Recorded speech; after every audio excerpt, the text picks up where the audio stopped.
Hey everyone, Simon here with a review of Art of Rally. Art of Rally is from the creators of Absolute Drift, and it takes a lot of the elements from that game and absolutely runs with it to create a spectacular stylised experience that's available for you on PC. It's a single player experience. There are online leaderboards throughout, so that can get you up for some good challenges if you want them. But primarily this is you against the road in a beautifully realised aesthetic and a handling model that challenges you the more you want to play with it. Art of Rally is one of those games that I think will cater to beginners as well as the hardcore sim racers as well, because you've got a gradient of basically how much of a beast do you want your car to be, and it will help you with some of the steering and traction and grip. And it will be on like a sliding scale from 0% up to 100. So you can kind of pitch and putt where you want to be. You've also got different options for damage as well. So you can be fully realised. So if you're going to smash into a tree, yes, your car will be wonky. Or you can keep it completely on the more arcade experience so that you can just keep going and get to the end and not have to worry about car repairs and things like that. Art of Rally is deceptively deep though. And it all comes from its handling model and the nuance of the way how cars feel. If you've played Absolute Drift, you'll kind of get where I'm coming from when I say that the team that create these games love a soapy car. And in general, I get quite angry with games that are like so soapy that it feels like you haven't got the nuanced, delicate touch to try and be precise. But with Art of Rally, they've managed to combine the soapy kind of grip level with the nuance. And that's quite unusual, and it's a really potent mix because it means that you can just, by the feather-light touch of your analog stick, just course correct a slide, a drift. If you're going for one of those Scandinavian flicks with some of the more heavier cars, you have to really throw it across, but then you can really delicately kind of swip back and collect it up, just as you're feathering on the throttle and the brakes. And when you're looking at a game that does a top-down back aesthetic camera angle, you don't expect this level of detail to be in the handling model. But it's moreish, it's aggressive, and the best word that I can describe the driving model is tactile. And that's because you're always feathering. The way how you go through the career mode of Art of Rally is that each year between the mid-60s to the mid-90s is a rally, and that can comprise of anywhere from between 2 to 10-ish races per season. These will have changing weather patterns. They'll also have changing ground, so you'll be moving from tarmac to gravel to sand to ice to mud, depending on the types of stages that you go through. And there's 60 stages in total, 30 going one way and then 30 reverse going the others.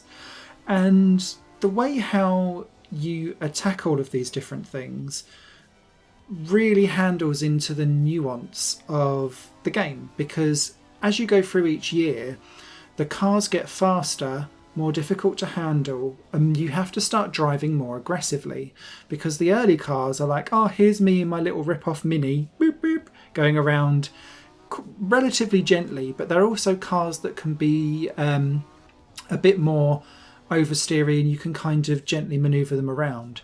As you get to the class A's, I think they call it, these are beasts that you can't even get fully on the throttle without them trying to spear off into a side. So you're really having to manhandle and wrestle these around. And it completely changes up how you play the game depending on the class of car that you go for. There's a couple of games recently that have really taken this type of gameplay element and ran with it. Inertia Drift very recently has done this, where each class felt and handled completely differently. This game does it in a similar vein, but you're still always starting from the same baseline of things are a little bit soapy, but you can catch it and manoeuvre it and spin it round, and you've just got to be so precise and light on the touch to just make something change from looking like an absolute car crash to looking absolutely spectacular. And that's moreish, and it rewards so that when you do a Scandinavian flick, you're like, yeah. And you can't help it because it then puts a big grin on your face. And I spent most of my time with Art of Rally so far with a giant grin on my face, wondering what challenges would be thrown up with the next year's part of career mode, where I'd unlock a new set of cars, and wondering what on earth I'd be doing with all of those different challenges and how I would survive. The beauty of it also then comes in from the actual camera angle and the way how that informs how you drive. There aren't many games that do this top-down but back perspective, and what that does from rally games is completely remove any need for pace notes, because you can kind of see what's going on ahead of you, but you can also see what's going on around you as well, and you're informed of what's to come. What I really like, and this is especially true in the Japanese stages, is and that's because of the amount of gradient that takes place in those stages, because you're always going up and down a mountain. You can see the road ahead of you, so you get informed that, oh god, I've got a hairpin switchback section coming up soon, wows.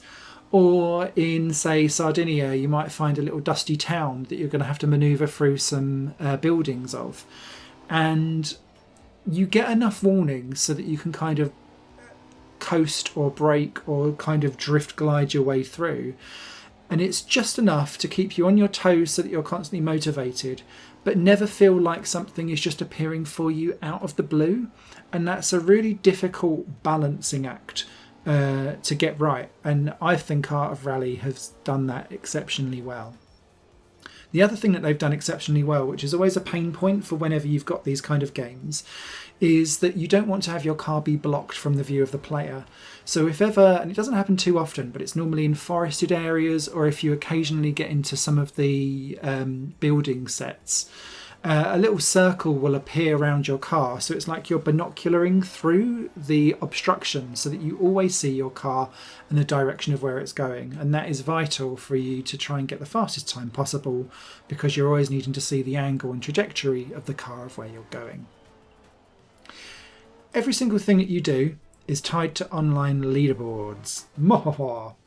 So if you're playing in single player mode, your time will go up with that car against the leaderboard on that track. So you'll be able to see your positioning going up and down, and quite where you are in terms of percentile, I believe, as well.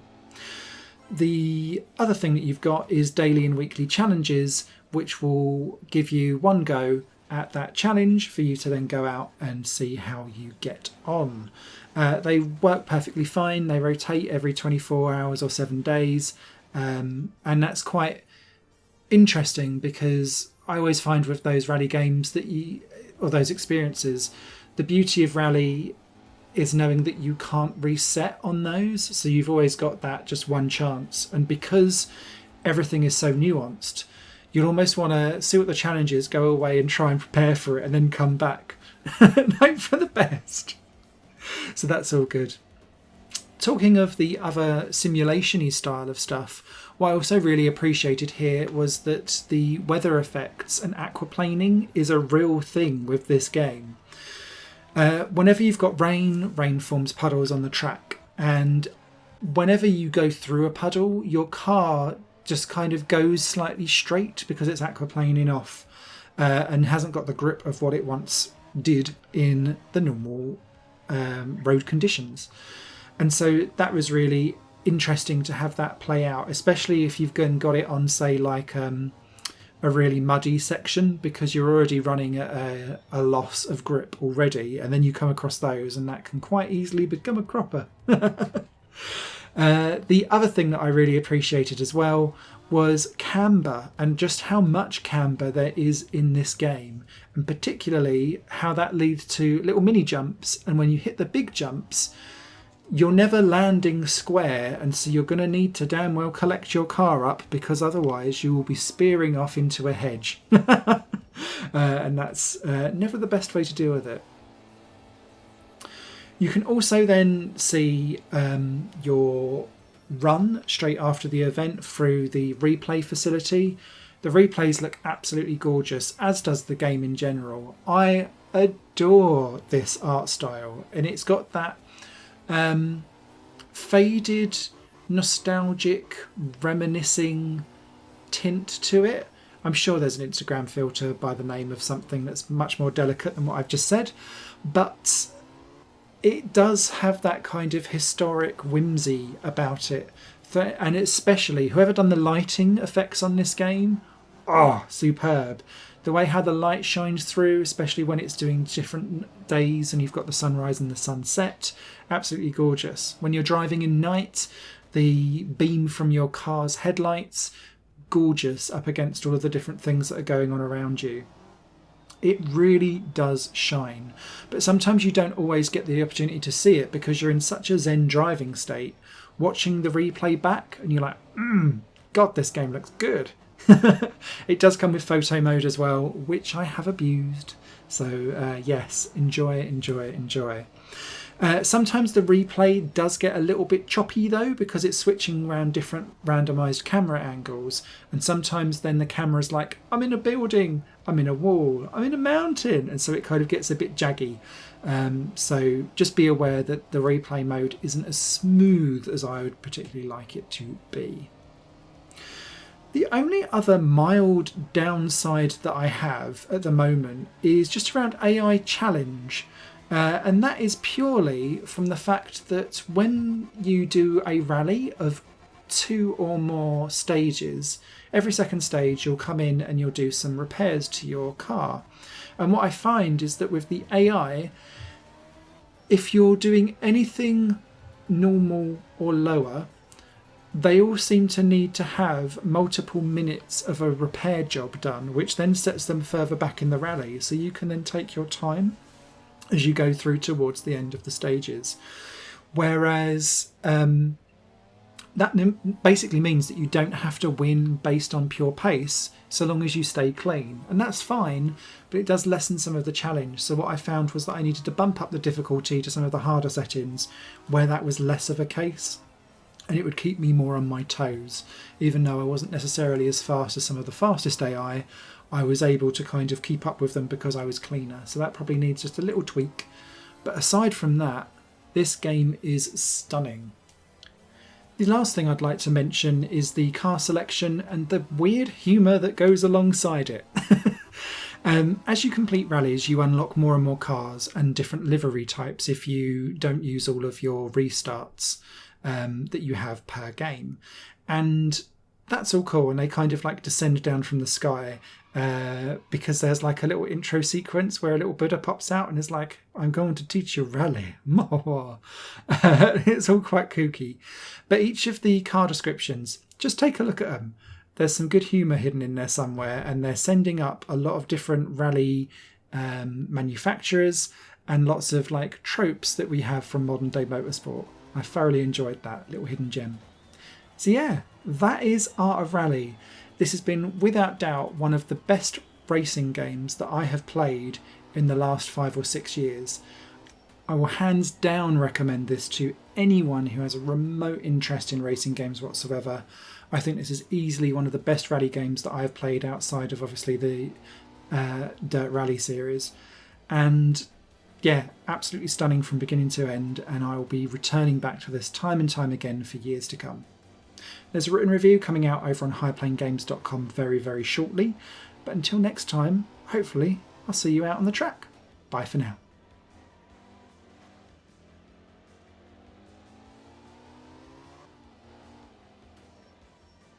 Higher Plane Games is part of the Higher Plane Network, a collection of media projects ran by me. If you like what you see and want to find out more, visit patreon.com/Higher Plane Network. Your support can make so much more possible, be that a like, a comment, a share, or a pledge. Thanks for watching.